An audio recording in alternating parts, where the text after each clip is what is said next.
தேவன் நல்லவர். ஆமென். போனார எஸ்ரா சொன்ன மாதிரி இந்த வாரத்தில் நம்மளுக்கு கொடுக்கப்பட்ட பெரிய ஈவே அவருடைய உயிர்த்தெழுதல். அவர் மரித்ததும் அவர் உயிர்த்தெழுததும் நம்மளுக்கு கொடுக்கப்பட்ட பிக்கஸ்ட் கிஃப்ட் இல்லையா? ஓகேவா எல்லாரும்? அப்போ என்ன பார்த்து சிரிங்க தயவு செய்து, சரியா? ஒரு அழகா லைட்டா ஒன்று ரெண்டு பல்லு தெரிஞ்சா பரவாயில்ல. தேவன் நல்லவர். ஆமென். இந்த வாரம் நான் பெனாயாக்கு ஒரு வசனத்தை வாசிச்சுட்டு இருக்கும் போது திடீர்னு அவனுக்கு வாசிக்கிறேனோ இல்லையோ நான் பயங்கர எக்ஸைட்டடாகி நோட்ஸ் எல்லாம் எழுதிட்டு இருப்பேனா. அப்போது இந்த ஒரு விஷயத்தை நான் வாசிச்சுட்டு இருந்தேன். ஏசுவானவர் 12 வயசான உடனே எருசலேமுக்கு அவரை கூட்டிகிட்டு போகிறாங்க. சரியா? என்ன போட்டிருக்குன்னா அவங்க வருஷம் அப்படி தான் போவாங்களாம். வருஷம் எருசலேமுக்கு எல்லோரும் போவாங்க. அங்கே போயிட்டு தேவாலயத்தில் போயிட்டு அவங்க செய்ய வேண்டிய கடமைகளை எல்லாம் செஞ்சுட்டு எல்லோரும் திரும்ப ஒன்றா வருவாங்க. அப்போது 12 வயசு ரொம்ப முக்கியமான ஒரு வயசு. சரியா? அப்போது அந்த நேரத்தில் தான் ஒரு நம்ம வீட்டில் யாராவது 12 வயசு பசங்க இருந்தாங்கன்னா அப்பாவோட தொழிலை கற்றுக் கொடுக்குற நேரம் அதுதான். சரியா? அவங்களோட யூத கலாச்சாரத்தில். அப்போ இவர் இங்கே 12 வயசில் வராரு. அம்மா அப்பா நினச்சிட்டு இருக்காங்க இவங்க சொந்தக்காரங்களோட கூட இருக்காங்க அப்படின்ட்டு விட்டுட்டு போயிட்டாங்களாம். என்ன போட்டிருக்கு? 3 நாள் பிரயாணமாக திரும்ப போயிட்டாங்களாம். அவங்க நினச்சிட்டு இருக்காங்க ஏசு இவங்களோட இருக்காங்க, நம்ம சொந்தக்காரங்களோட நடந்து வந்துட்டு இருக்காரு போல. சின்ன பையன் தானே அவரும், நம்மள அவருக்கு மட்டும் பெரிய ஒளிவட்டம் எல்லாம் இல்லை, அங்கே சாதாரண பையன் மாதிரி தான் வளர்ந்தாரு. சரியா? அப்போது கானோடன் திரும்ப அவங்க எருசலேமுக்கு நேராக வந்தாங்களாம். நான் யோசிச்சுட்டு இருந்தேன், ரொம்ப முக்கியமான ஒரு விஷயம் என்னென்னா, எருசலேமுக்கு எதுக்கு வருவாங்க எல்லாரும்? தேவாலயத்துக்கு. ராஜாக்களும் அங்கே தான் வந்தாங்க. நம்மளுடைய கடைசி அதிகாரத்தில் இருக்குல்ல, இயேசுவானவர் அந்த கழுதை மேலே எதுக்கு நேராக போனார்? திரும்பவும் எருசலேமுக்கு நேராக தான் போனார். ஸோ எருசலேம் ஒரு ரொம்ப முக்கியமான ஒரு இடம் இல்லையா? ராஜாக்கள் இருந்த இடம். அப்போ இவங்க வராங்க. சரியா? திரும்பி வந்துட்டு லூக்கா 2 அதிகாரம் 45வது வசனம் போட்டிருக்கு. பயங்கர கொஞ்ச நேரம் கோவம் கூட வந்திருக்கலாம். என்னடா இப்படி பண்ணுறானே இவன், படுத்துறானே அப்படின்னு யோசிச்சிருக்கலாம். ஏன்னா அவங்க வந்து சொல்கிறாங்க, எடுத்துட்டிங்களா? 45 கீழே போங்க. ஓகே. காணாததினால் அவரை தேடிக்கொண்டே எருசலேமுக்கு திரும்பி போனார்கள். 3 நாளைக்கு பிறகு திரும்பவும் எங்க 3 நாள் இருந்தார் இயேசு? கல்லறையில எவ்வளவு நாள் இருந்தாராம்? 3 நாள் இருந்தாரு. இவங்களும் 3 நாள் கழிச்சு அவரை தேடுறாங்க. 3 நாள் கழிச்சு என்னாச்சா? அவர் தேவாலயத்தில் போதகர் நடுவில் உட்கார்ந்து இருக்கவும் அவர்கள் பேசுகிறதை கேட்கவும் அவர்களை வினாவும் கண்டார்கள். அவர் பேச கேட்ட யாவரும் அவருடைய புத்தியையும் அவர் சொன்ன மறுத்தரங்களையும் குறித்து பிரமித்தார்கள். தாய் தகப்பன்மாரும் அவரை கண்டு ஆச்சரியப்பட்டார்கள். அப்பொழுது அவருடைய தாயார் அவரை நோக்கி, மகனே, ஏன் எங்களுக்கு இப்படி செய்தாய்? இதோ உன் தகப்பனும் நானும் விசாரத்தோட உம்மை தேடினோமே என்றாள். ஒரு நிமிஷம். அவங்க என்ன சொன்னாங்க?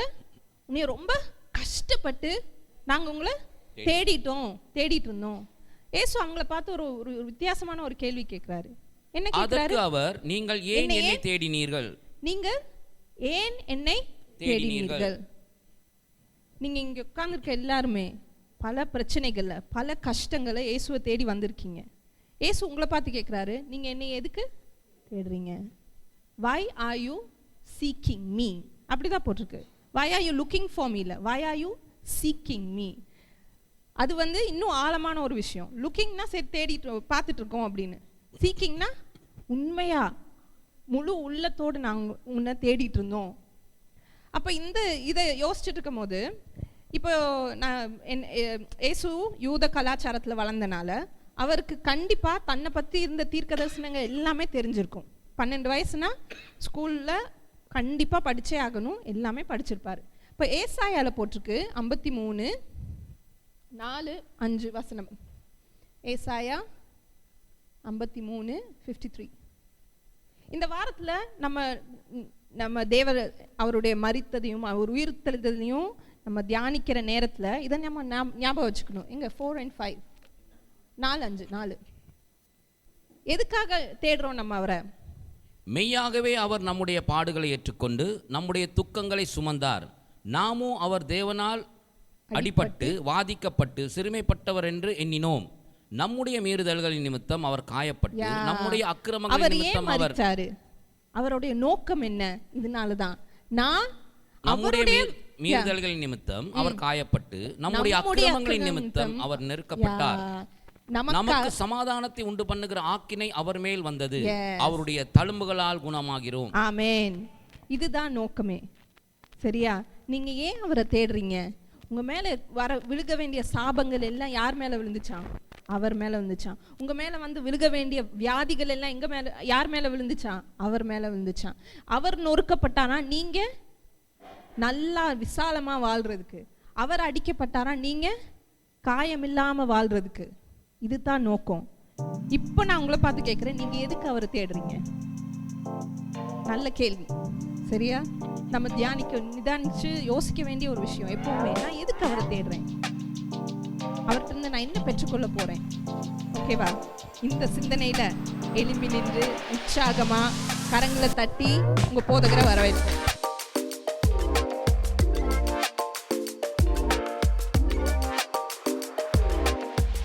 எவ்வளவு முக்கியமான ஒரு கேள்வி அது. எதுக்காக நம்ம தேவனை, why do we seek God? நான் நினைக்கிறேன்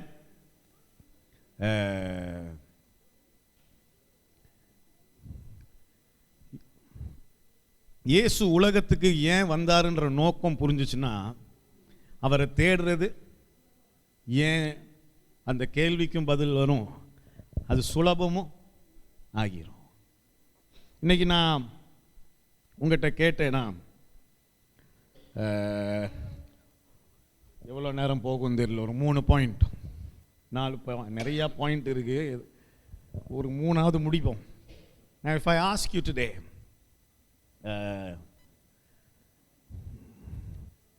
எதற்காக இயேசு உலகத்துக்கு வந்தாரு, அனுப்பப்பட்டாரு? இயேசு யாருன்னு கேட்டால் சொல்லிடுவோம், அவர் தேவனுடைய குமாரன். எதற்காக உலகத்துக்கு அனுப்பப்பட்டாரு? என்ன சொல்லுவீங்க? ஏதாவது ஒரு பதில் இருக்கணுமே. தேவனுடைய சித்தம். சரி,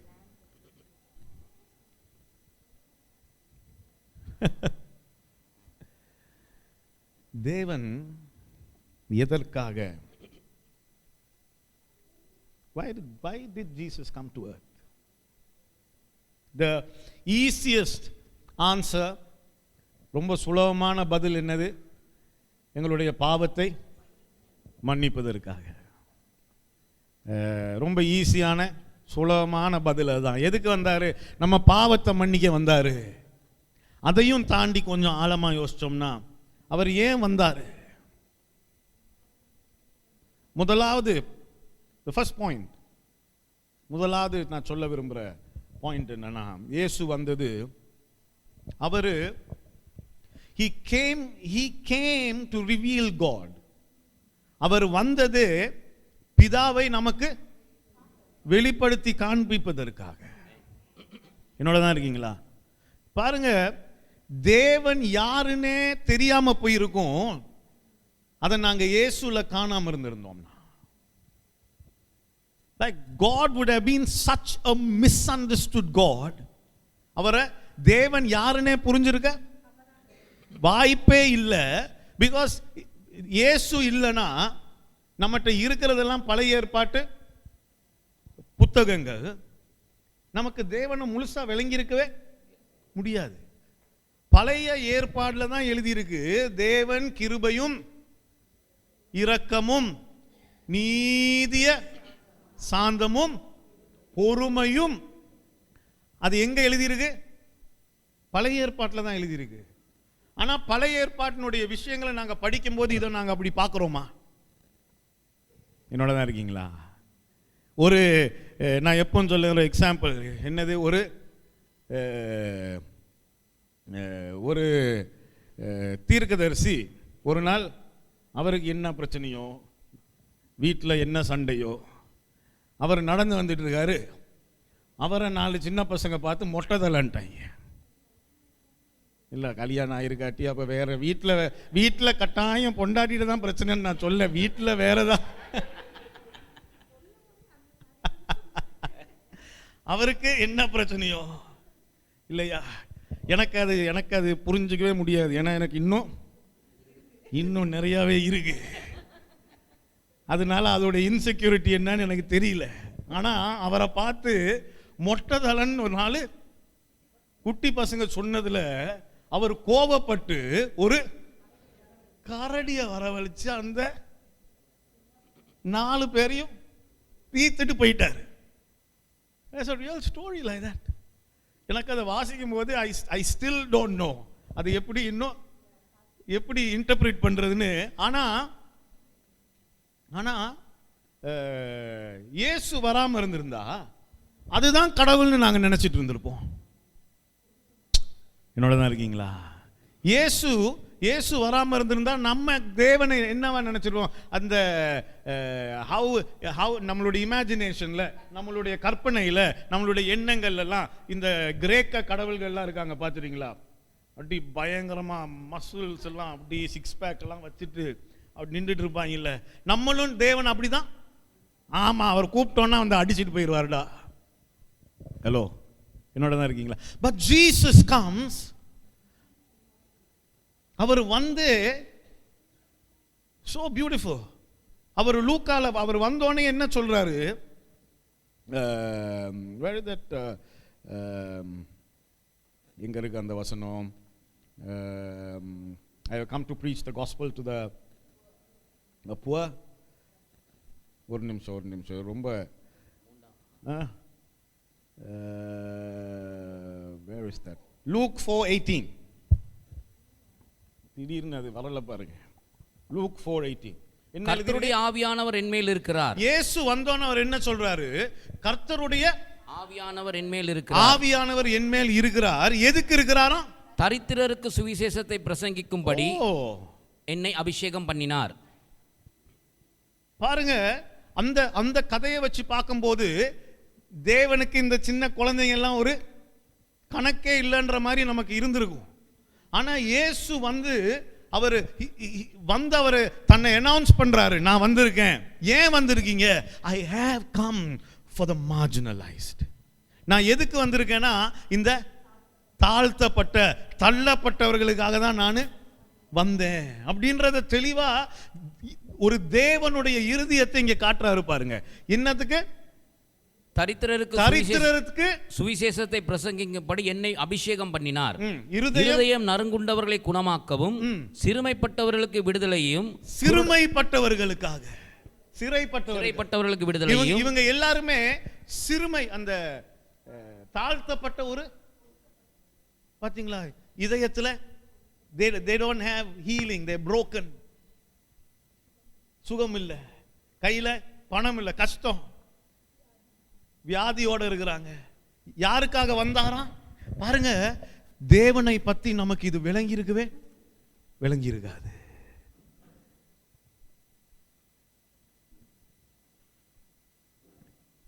On the contrary, இப்படி சொல்லுது, இயேசு வந்து எல்லோரையும் பார்த்து அவர் மனதுருகி, பார்க்க லைக் யாரை பார்த்தாலும் அவர் சுகம் இல்லாம இருந்தவங்க மட்டும் இல்ல, யாரை ஒரு இடத்துல எழுதி இருக்கு, மனதுருகி இவங்கெல்லாம் மேய்ப்பன் இல்லாத ஆடுகளை போல இருக்காங்களே. சுகம் இல்லாதனால மனதுருகல. அவருடைய his very nature is compassion and mercy. நமக்கு அது தெரிஞ்சிருக்காது. ஏன் தெரிஞ்சிருக்காது? இயேசு இல்லனா இல்லையா? அந்த that story அது எத்தனை பேருக்கு ஜீரணிக்க முடியுமோ? இல்ல ஒரு கரடி வந்து 4 குழந்தைங்களை கொண்டு போட வச்சுட்டாரு ஒரு தீர்க்கதரிசின்றது. how do you அது எப்படிதான் விளங்கிக்கிறது? ஏன்னா ஆமா, ஏன் அதுதான் முக்கியம். ஏன்னா அந்த தீர்க்கதரிசி தான் தேவனை பிரதிபலிக்கிற ஒரு மனுஷன் இப்ப உலகத்துலனா, அந்த தீர்க்கதரிசி பண்ண வேலை தான் தேவன்னு நம்ம ஆட்டோமேட்டிக்கா முடிவு பண்ணிடுவோம்ல. அப்ப நம்ம என்ன நினைச்சிட்டு இருக்கிறோம்? தேவன் ஒரு கோபக்காரர், நீ என்ன, அவர் ஒரு கல் நெஞ்சக்காரர், நீ ஏதாவது பண்ணினா உன்னை உடனே அடிச்சு நரகத்துக்கு அமைச்சிருவாரு, உனக்கு டெய்லி பனிஷ்மெண்ட் கொடுத்துட்டே இருப்பாரு. இயேசு வந்து சொல்றாரு, அது இல்லடா தேவன், அவர் நிஜமாலுமே கிருபையும் இரக்கமும் நீடிய சாந்தமும் பொறுமையும். ஆஹா, அதை அவர் வாழ்ந்து காட்டுறாரு பாருங்க. அது அவர் அழகா வாழ்ந்து காட்டுறாரு. எப்படி வாழ்ந்து காட்டுறாரு? யூதர்கள் தீண்ட கூடாது நினைச்ச அந்த சமாரிய ஸ்திரியை தேடி போய் உட்கார்ந்தாங்க பேசுறாரு. யூதர்கள் தீட்டுன்னு என்ன சொல்றாங்களோ, நீ குஷ்டரோகம் இருக்கிறவனை தொட வேணான்னா இவர் போய் அங்க அதை தான் தொடுறாரு. ஹலோ, செத்தவங்களை போய் தொட்டு எல்லாத்தையும் தொடுறாரு. You are not supposed to touch according to the law. நீ ஒரு பரிசுத்தமான அந்த தீர்க்கதரிசியா இருந்தா நீ இதெல்லாம் செய்யவே. ஆனா இவர் காட்டுறாரு, இல்ல, தேவன் அது இல்ல, தேவன் அது இல்ல. நான் இன்னொரு நாள் உங்களுக்கு படிச்சு கொடுக்குறேன். How you can have the power of God. தேவனுடைய வல்லமையை வைத்துக்கொண்டு தேவனுடைய குணாதிசயம் இல்லாம போனா அது எப்படி இருக்கும் பார்க்கிறதுக்கு. என்னோட தான் இருக்கீங்களா? You can carry the power of God and not have the heart of God. இன்னைக்கு முக்காவாசி பிரச்சனை அதுதான். அந்த தீர்க்கதரிசிட்டையும் அதுதான் தெரியுது. வல்லமை இருக்குது, ஆனா அந்த இவர் சொல்றாரு, இல்ல, தேவன் சும்மா ஒரு கல் நெஞ்சமுள்ள ஒரு எங்கேயோ தூரத்தில் உட்கார்ந்துட்டு இருக்க ஒரு கடவுள் இல்ல. அவருக்கு ஒரு இருதயம் இருக்கு.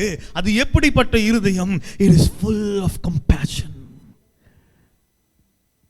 இரக்கம் நிறைந்த ஒரு இருதயம்.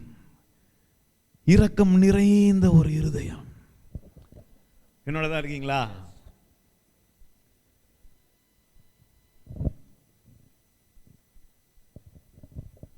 எதுக்கு வந்தாரு? He came to reveal God. சீக்கிரமா அடுத்த எதுக்கு வந்தாரு? ரொம்ப முக்கியமான ஒரு அழகான விஷயம். இது எல்லாருக்கும் உலகமே தெரிஞ்சது. ஆனா இந்த நேரத்தில், இந்த ஈஸ்டர் நேரத்தில், to reflect on this is the most beautiful thing. எதுக்கு வந்தாரு? பாவிகளை ரட்சிப்பதற்கு. யோவான் 3:16 எடுங்களேன். 16-17 2 வசனம் வாசிச்சிருவோமா? I want you to, இன்னைக்கு இது ஒரு பிரசங்கம் இல்ல, it's reflection. அப்படின்னா என்னது தமிழ்ல? என்னது? பிரதீப் இல்ல, லைக் உட்கார்ந்து நீங்க, it's for you to reflect. நான் இன்னைக்கு பயங்கர ஒரு வெளிப்பாடோ ஒரு பெரிய இல்ல, I just want you to reflect on Jesus. சரியா? தியானிக்கிறதுக்கு. சரியா? Look at these versus. தேவன் தம்முடைய ஒரே பேரான குமாரனை விசுவாசிக்கிறவன் எவனோ அவன் கெட்டு போகாமல் நித்திய ஜீவனை அடையும் படிக்கு அவரை தந்தருளி இவ்வளவாய் உலகத்தில் அன்பு கூர்ந்தார். எவ்வளவு அழகான வசனம். ஆனா அதுக்கு அடுத்த வசனம் எனக்கு இன்னும் ரொம்ப பிடிக்கும். என்ன எழுதி இருக்கு பாருங்க? உலகத்தை ஆக்கினைக்குள்ளாக தீர்க்கும்படி தேவன் தம்முடைய குமாரனை உலகத்தில் அனுப்பாமல் அவராலே உலகம் ரட்சிக்கப்படுவதற்காகவே அவரை அனுப்பினார். ஒரு ஆமென் சொல்லுங்களேன். என்ன எழுதி இருக்கு இங்கிலீஷ்ல? 17. God did not send his son into the world to condemn the world. Wow. Or to punish the world. உன்னை கொஞ்சம் யோசிக்கணும். இவர் எதுக்கு வந்தாரு? உலகத்தை நியாய தீர்க்கும் இல்ல, உலகத்தை நியாய தீர்த்து இவங்க எல்லாத்தையும் அழிச்சு கட்ட போறேன்டான்னு வரல அவர். he didn't come to, தமிழ்ல காட்டிருங்கம்மா அந்த வசனத்தை கொஞ்சம் பாரு. உலகத்தை ஆக்கினைக்குள்ளாக தீர்க்கும்படி தேவன் தம்முடைய குமாரனை உலகத்துக்கு அனுப்பாமல் அவராலே உலகம் ரட்சிக்கப்படுவதற்காகவே அவரை அனுப்பினார். வாவ்! அப்படின்னா ரட்சிக்கப்படுறதுன்னா என்னது? காப்பாற்றப்படுறது. எதுல இருந்து காப்பாத்திருக்காரு? இங்க பாருங்க, இதன்படி நம்ம யோசிச்சோம்னா அவர் பாவத்தை மன்னித்து, எதுக்கு பாவத்தை எதுக்கு இப்ப மன்னிக்கணும்? ஏன்னா பாவத்துடைய சம்பளம் என்னது? அப்படின்னா அவர் என்ன செய்ய வராரு? நான் உலகத்தை ஆக்கினைக்குள்ளாக தீர்க்கும்படி வரல. அதுக்கு முதல் வசனத்தில் எழுதியிருக்கு, அதே உலகம் கெட்டு போகாமல் நித்திய ஜீவனை அடையும்படி நான் வந்தேன். வா. அப்படின்னா எதுக்காக வந்தாரு? பாவம்னு ஒன்று இருந்துச்சு, பாவம்னு ஒன்று இருந்தது. அந்த பாவம் எல்லோரையும் எங்க கொண்டு போயிட்டு இருக்குது? அந்த பாவம் எதை முதல்ல ஆக்கினைக்குள் தீர்ப்பு ஒன்று கொடுத்துருது. அந்த அந்த பாவம் உங்களை முதல்ல உங்களுக்கு ஒரு தீர்ப்பை கொடுத்துருது. அந்த தீர்ப்பு மரணம். It's very interesting. தேவன், நீ என்னைக்குமே மறந்துடக்கூடாது. நான் முந்தி நிறைய படிச்சு கொடுத்துருக்கேன், ஆனா இன்னைக்கு ஞாபகப்படுத்த விரும்புறேன். தேவன் பாவத்தை எடுத்து மன்னித்து உனக்கு ஜீவனை கொடுக்கும் படிக்கு, ஜீவனை கொடுக்கும் படிக்கு வந்தாராம். அப்படின்னா இன்னைக்கு உனக்குள்ள இருக்கிறது அவருடைய ஜீவன், அவருடைய ஜீவன். You have to believe. You have to believe. என்ன பிலீவ் பண்ணும்? தேவனுடைய ஜீவன் எனக்குள்ள இருக்கு. பாருங்க, இயேசு அவர் எவ்வளவு தன்னைத்தானே தாழ்த்தி இந்த உலகத்துக்கு அவரை ஒரு சாக்ரிஃபைஸா, பலியா கொடுக்க அவர் வந்திருக்கணும். எவ்வளோ தூரம்னா உங்களுக்கு தெரியுமா? நான் இந்த வாரம் இதை தான் ரொம்ப யோசிச்சுட்டு இருந்தேன். அவரால் தன்னைத்தானே உயிரோட எழுப்ப கூட, இயேசு தன்னைத்தானே உயிரோட எழுப்பினாரா? இல்ல இல்ல இல்ல இல்ல. ஆவியானவர் இயேசுவை உயிரோடு எழுப்பினாராம். அவருக்கு அந்த பலன் கூட இல்ல. அந்த பலனுக்குள்ள அவருக்கு he was a human just like you and me. அவர் மரிக்கிற நேரத்துல சிலுவையில கடைசியா அவர் சொல்றாரு, பிதாவே ஏன் என்னை, like in that place, like the turmoil of the mind. ஒரு அந்த மனக்குளச்ச, 1 minute he is forgiving everyone, the next minute like Father, and then he says it is finished and he gives up his spirit. And then imagine அந்த அதுக்கப்புறம் அந்த குழப்பம் பாருங்க. தீர்க்க தரிசனத்தின் படி அவர் அடுத்து எங்க போகணும்? பாதாளத்துக்கு போகணும்.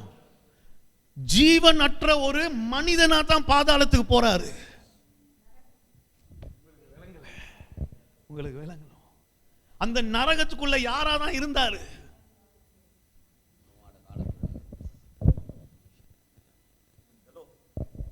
நம்ம இந்த கதையை அப்படி யோசிக்கிறது இல்லை. அவர் ஏதோ பயங்கர சூப்பர் நேச்சுரலா அப்படியே கிராஸ்ல இருந்து குதிச்சு உள்ளுக்கு போயிட்டு எவனையும் 4 பேரா அடிச்சு போட்டு ஒரு சாவியை புடுங்கிட்டு வந்தார். இல்ல, அவரை தன்னைத்தானே அவருக்கு எழுப்புறதுக்கு பலன் அந்த அந்த அந்த அவரு அந்த பாதாளத்துல இருந்த நேரத்திலையும் அவர் முழு மனிதனா தான் உள்ளுக்கு.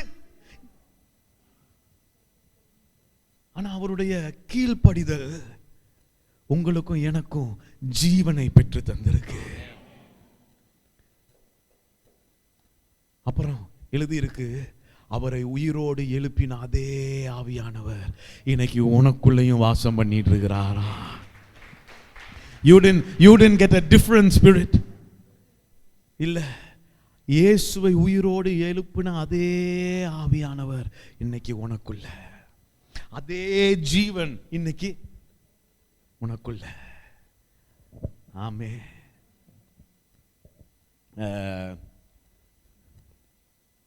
இன்னும் ஒரு விஷயம் சொல்லிட்டு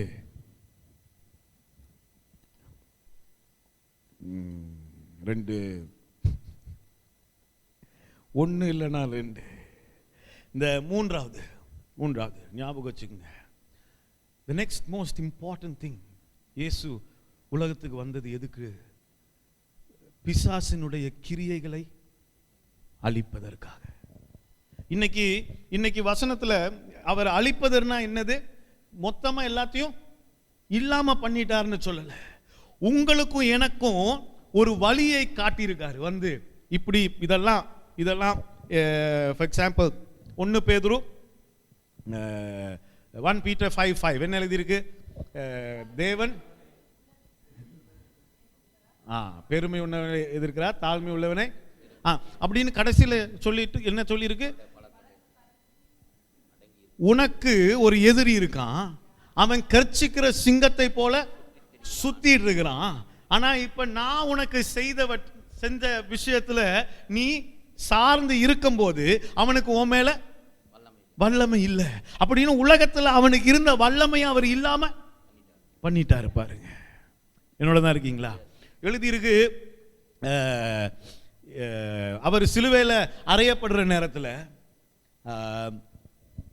he disarmed the principalities and the powers. அவங்க கையில இருந்த ஆயுதத்தை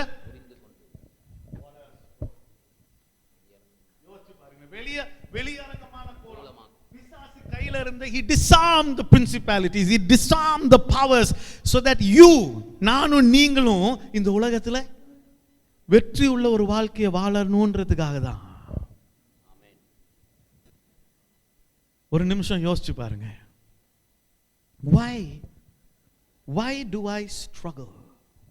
நான் ஏன் இந்த உலகத்துல இவ்வளோ கஷ்டங்களை சந்திக்கிறீங்களா? டெய்லி கஷ்டங்களை நான் சொல்றேன். அதை தாண்டி கொஞ்சம் கொஞ்சமா மேல போக வழி இருக்கு.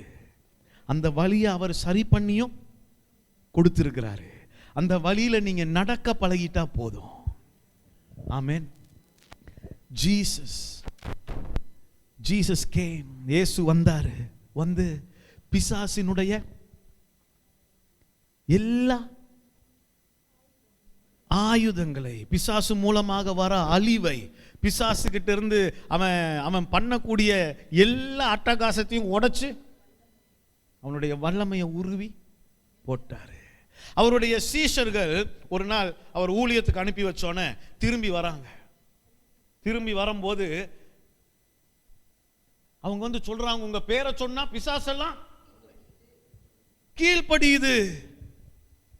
ஹலோ, என்னோட இருங்க. அவங்களுக்கு ஒரே ஆச்சரியம். வந்து சொல்றாங்க, உங்க பேரை சொன்னா எல்லா பிசாசும் கீழ்ப்படியுது. அந்த நேரத்தில் அவர் ஒரே ஒரு விஷயம் சொன்னா, நான் பிசாசு I saw Satan வானத்திலிருந்து லைட்னிங் மின்னலை போல விழுவதை நான் கண்டேன். அது எப்ப நடந்துச்சுன்னு நினைக்கிறீங்க? அவருடைய பிறப்பின் நேரத்தில் நடந்த ஒரு விஷயத்தை அவர் அன்னைக்கு சொல்றாரு, கட்டாயம் என்னுடைய பேரை நீ சொல்லும் போது எல்லாமே கீழ்ப்படியும், நோய் கீழ்ப்படியும், எவ்ரிதிங். என்னோட தான் இருக்கீங்களா? அந்த அதிகாரத்தையும் உங்களுக்கு பெற்று கொடுத்திருக்காரு. பாருங்க, அந்த அதிகாரத்தை உங்களுக்கு பெற்று கொடுத்திருக்கிறாரு. நிறைய நேரம் அந்த அதிகாரத்தை எப்படி நம்ம பயன்படுத்தணும், எப்படி செயலாடணும்னு தெரியாம தான் நம்ம நிறைய நேரம் முக்கிட்டு இருப்போமே ஒழிய வழி இல்லாம இல்லை. வழி எல்லாம் ரெடி.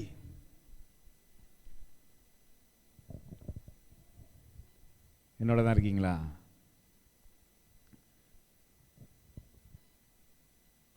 நான் இந்த வாரம் நான் யோசிச்சுட்டு இருந்த இன்னொரு விஷயம் உங்களுக்கு தெரியுமா? இயேசு வந்து எந்த இடத்துலையுமே எங்களை மிஞ்சின ஒரு ஆளா அவரு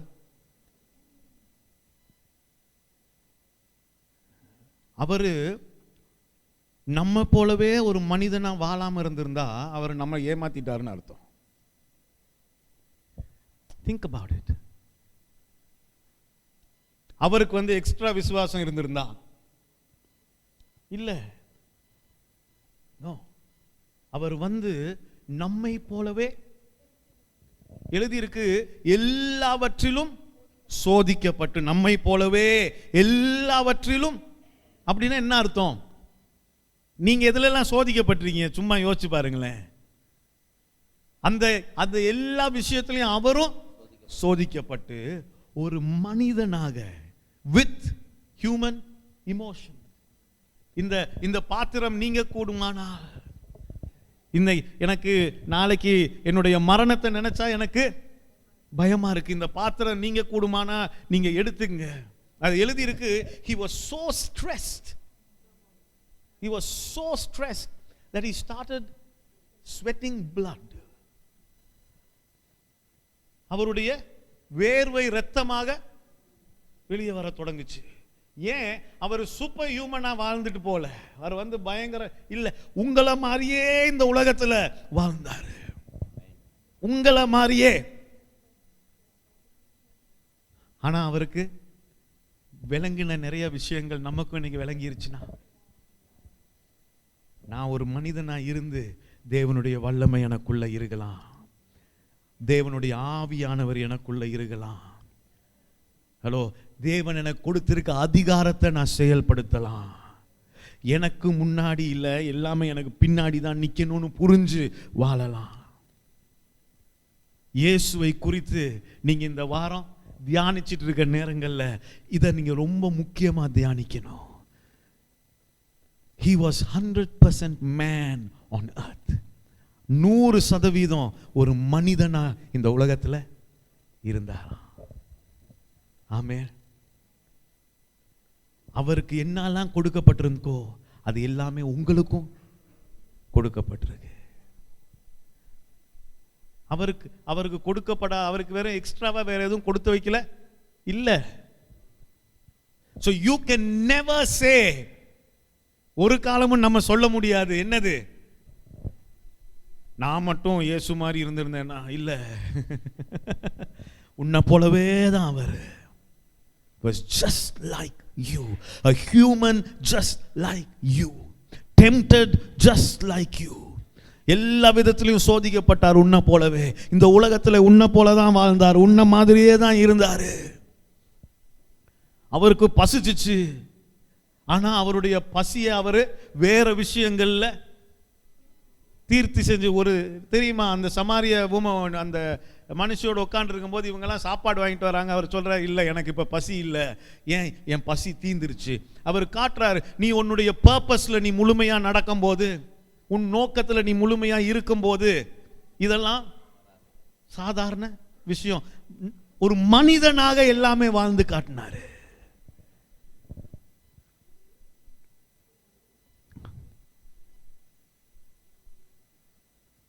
இன்னைக்கு நாளைக்கு நாளாண்டிக்கு உங்களுக்கு நேரம் இருக்கும்போது ஐ வாண்ட் யூ டு இந்த விஷயங்களை தியானம் பண்ணுங்க.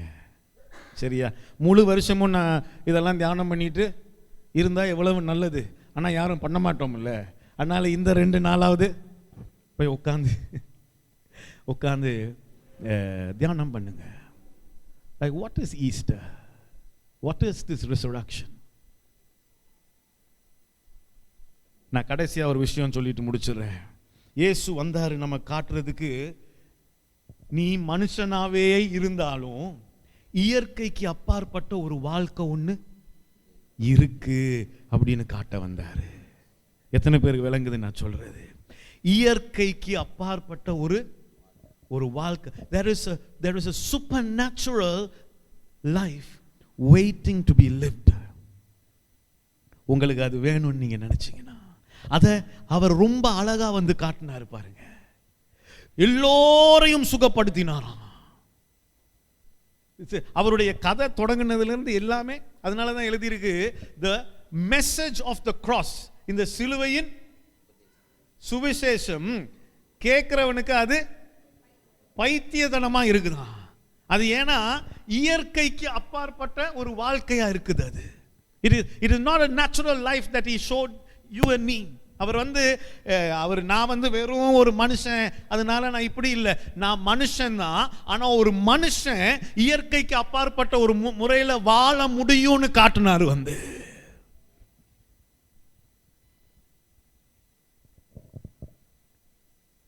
எல்லோரையும் சுகப்படுத்தினாராம். அப்புறம் தண்ணியை திராட்சை ரசமா மாத்திட்டாராம். அதெல்லாம் ரொம்ப முக்கியமான விஷயங்க. நாளைக்கு உங்களுக்கு தேவைப்படும் அதெல்லாம். ஆனா in everything, நான் வெறும் மனுஷன் தானே, மனுஷன் தான். ஆனா ஒரு மனுஷன் இந்த இயற்கையான உலகத்துல இயற்கைக்கு அப்பாற்பட்ட ஒரு விதத்துல வாழ முடியும்னு வாழ்ந்து காட்டி இருக்கிறாரு.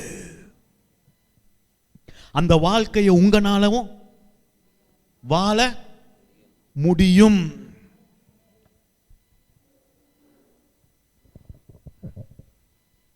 அப்பத்தையும் மீனையும் பெருக்கினாராம்.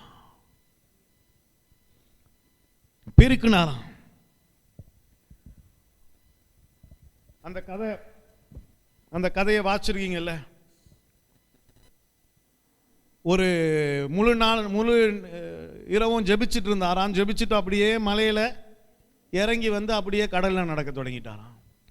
Like everything you think is humanly impossible.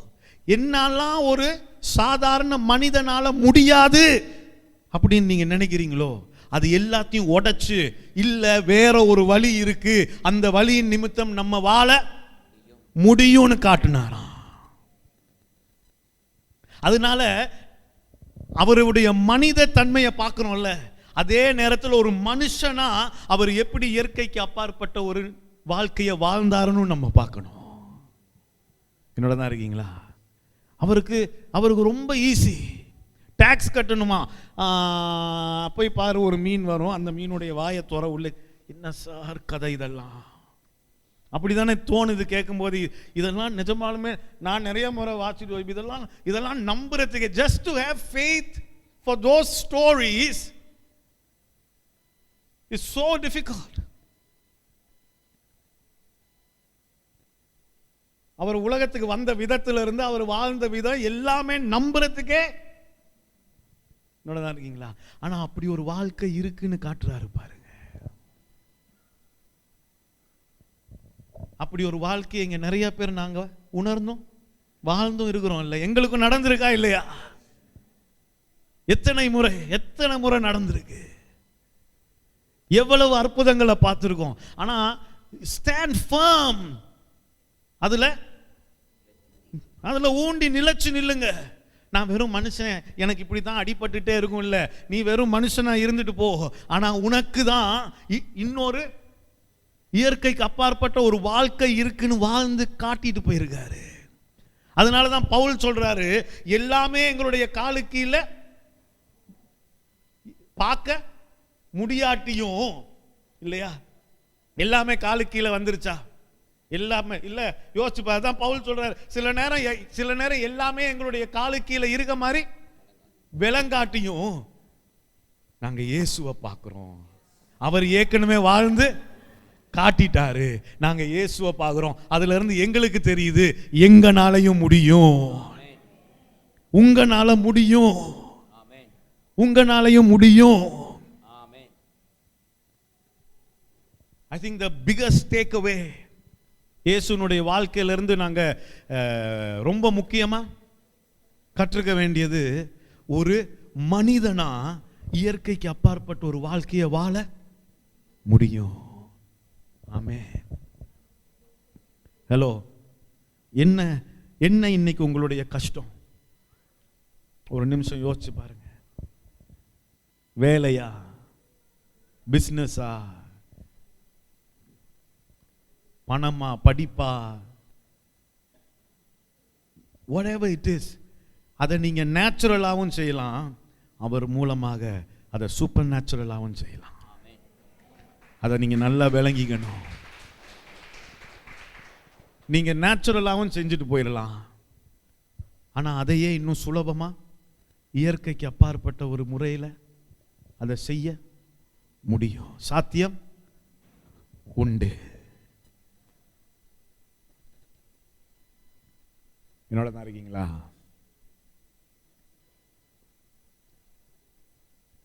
நானும் என் மனைவியும் இதை விளங்கின நாள்ல இருந்து இன்னைக்கு வரைக்கும்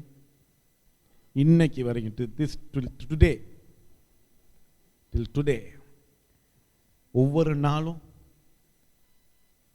every day is super natural. நான் இன்னைக்கு உங்களை ஆசீர்வதிக்கிறேன், that you will be able, நீங்களும் போயிட்டு அப்படிப்பட்ட ஒரு வாழ்க்கையை அனுபவித்து வாழுவீங்க. நீங்களும் அப்படி ஒரு வாழ்க்கையை வாழுவீங்க.